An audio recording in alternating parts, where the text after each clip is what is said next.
We'll call to order the regular meeting of the Chicago Board of Election Commissioners for Tuesday, August 25th, 2015. Good morning, everyone. My name is Langdon Neal. I'm chairman of the board. Seated to my left is Commissioner Marisol Hernandez. First item on the agenda is the consideration of the minutes for August 11th, 2015. No, we do not have minutes? Deferred. All righty. We're still working on those. We'll consider them at the next meeting. We'll move to item number 4, Executive Director's Report. Mr. Goff. Thank you, Mr. Chairman. A couple of items I'd like to bring to the board. I had a meeting with a representative from the Justice Department and spoke to him. You know, we've done very well on our Section 203 and Section 205. But he says that the disability community is really focusing on this election. And I'm going to set up a meeting. We already have our core people that we meet with, but I'm going to set up meetings with the different disability communities and sit down and go over some of the items that we've done and what they're looking forward to. You know, we put doorbells out, we've done ramps, we've done a lot of things, but there's so much more to do, so we're going to sit down and meet with the disability community. So I just want to get. Well, we have a great relationship and many partnerships with the disability community. But we're going to meet with the groups here in the city of Chicago and also in the outlying suburbs, so we can all get one coalition together. Okay. So I just want to let the board members know we're going to start working on that. We're still reviewing and pushing full speed on making sure that every citizen has an application to vote by mail. We're going to sit down and go over that with Jim. I'm meeting with the budget department to talk about postage and mailing that. But hopefully that'll get off the ground because I think it's going to help. Another item is that we're looking at the space in this building. It's getting smaller and smaller. The building wants to rent out a lot of space, which we will need this space for this upcoming election, especially with early vote, and it'll be going all the way till Monday. So we're going to be really busy here in this office. And on election day, people can come and register and vote down here too. So this is something that we haven't done in the past. So we're looking for additional space. So that's within the building. Within the building, I have to do it. The other item is that we have right now on that Sunday and Monday, we have 5 permanent locations. I'm looking for permission to expand it to 10 permanent locations. The 5 we just hit last time in November. I think to have 10 of them. No matter what we do, we're going to have people are going to wait to the last minute, as we know. But hopefully with the 10 sites and with vote by mail, it should relieve those lines. So I just want to let you know this are some of the items that we're working on, and hopefully you're getting answers to. Okay. Ms. Bateman.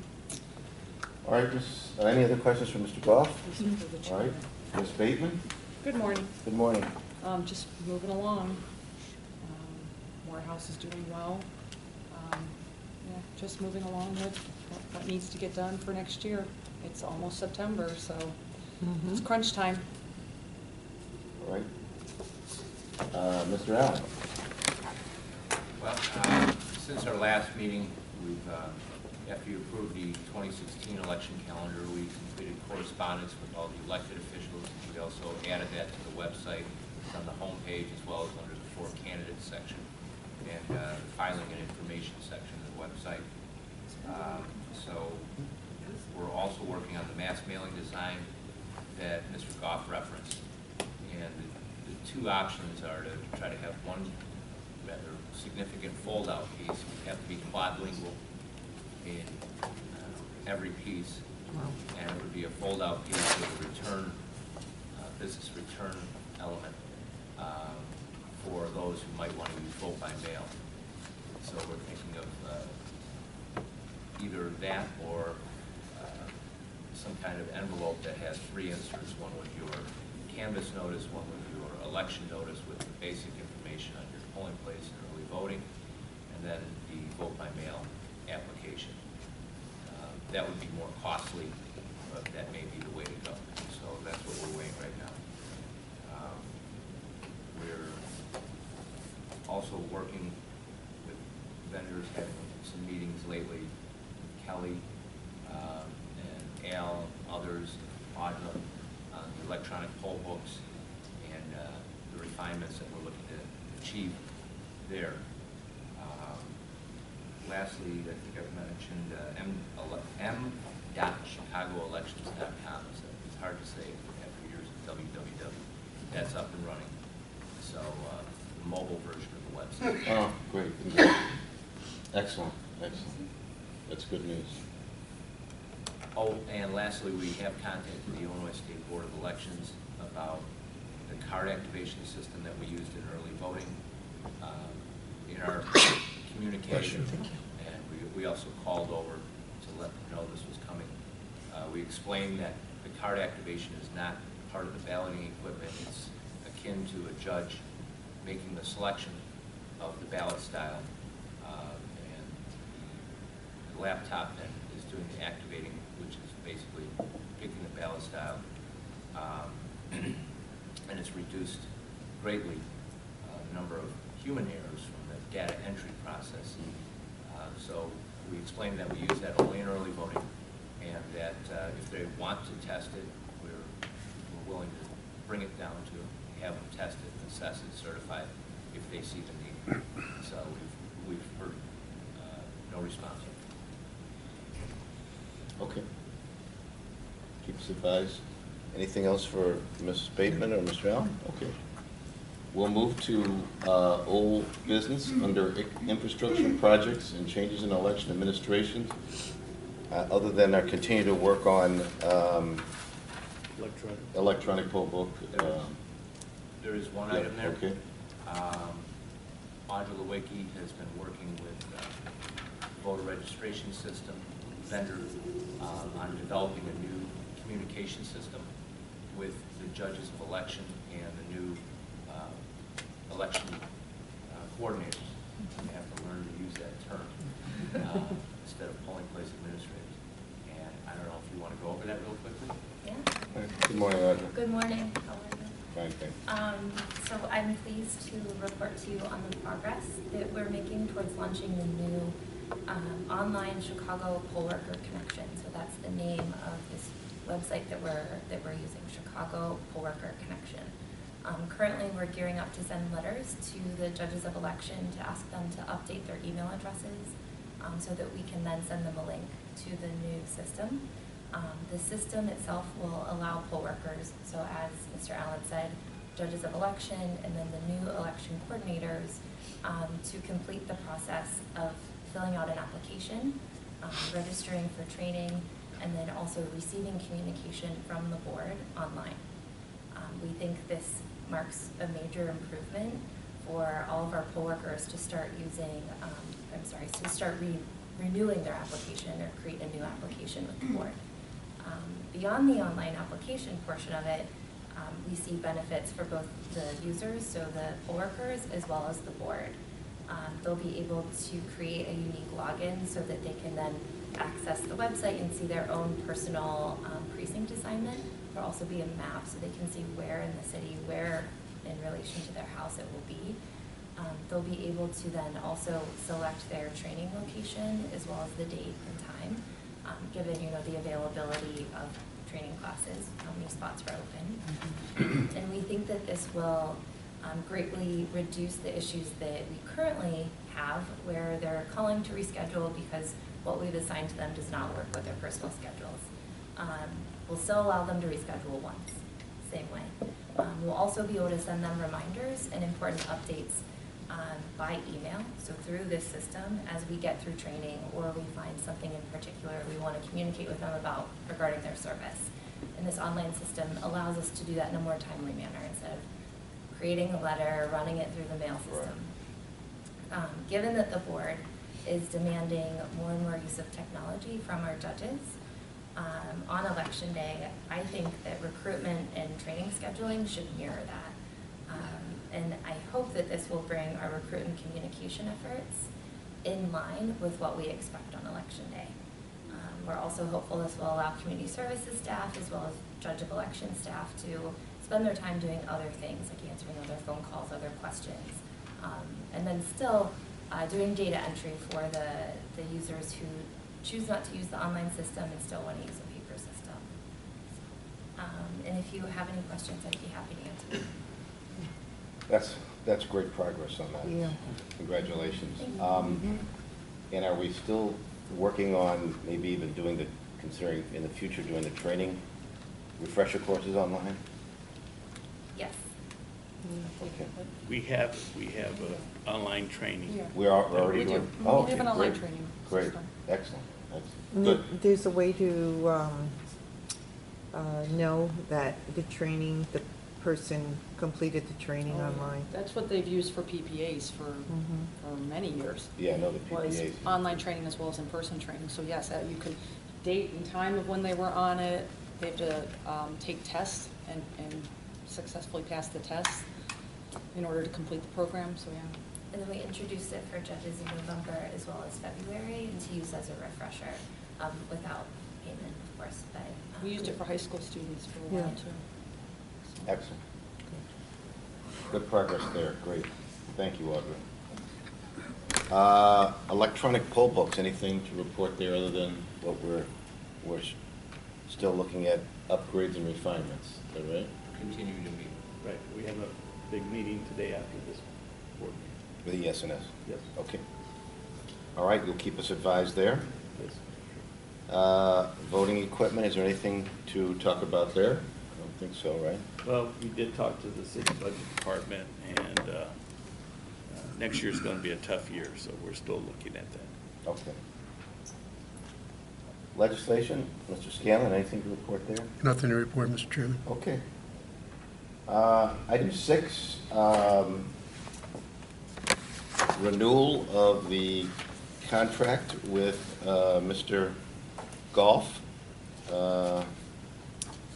And you have in your board books the contract, proposed contract, 2-year contract from July 1st, 2015, ending on July 30th, 2017, for an annual salary of $160,000.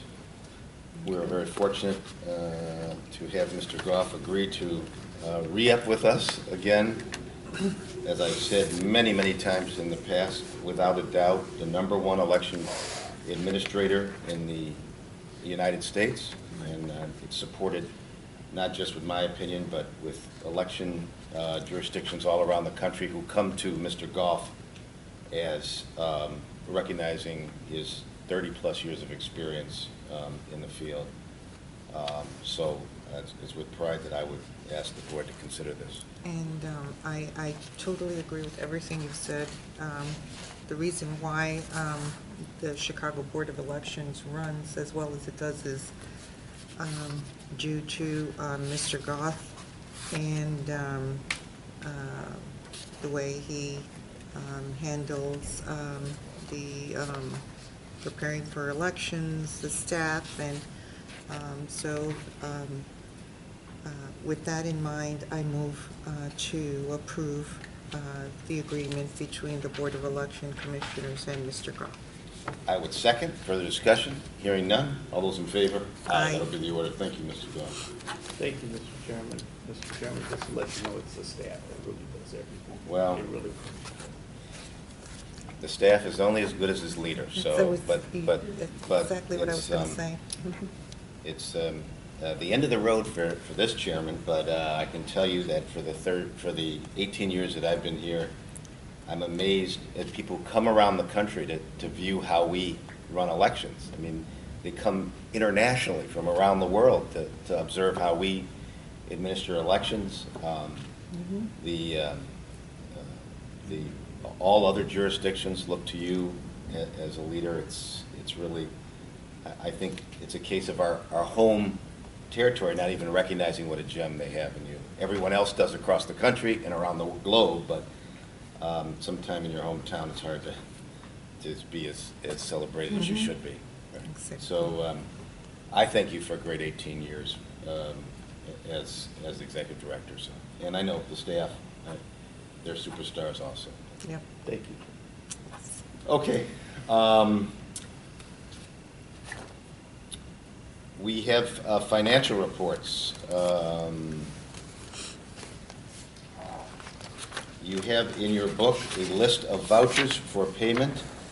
The total amount of voucher report for the City of Chicago 2015 appropriation number 15-05 dated August 25th, 2015 in the amount of $1,123,401.36. The various invoices are listed in the board book. Motion to approve? Moved by Commissioner Hernandez. I'll second. All those in favor? Aye. Aye. That'll be the order. We'll move to the public comment I section. think we're missing the legal report.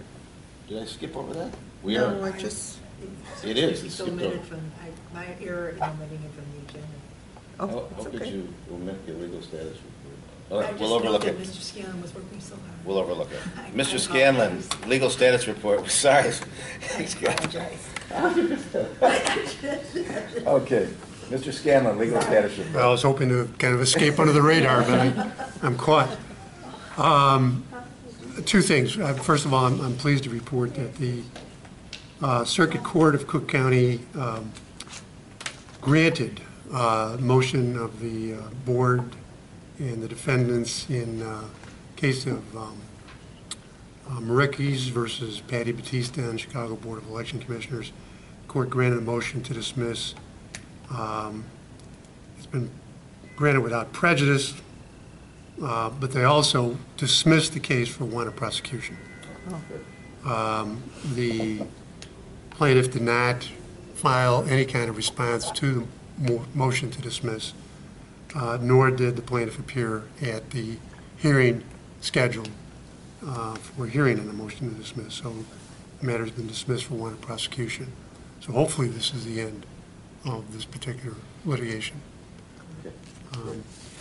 And the second item is that on the case of Rose versus Board of Election Commissioners for the City of Chicago, the Attorney General filed a motion to extend the time for filing a brief, the appellee's brief, in that case with the Seventh Circuit U.S. Court of Appeals.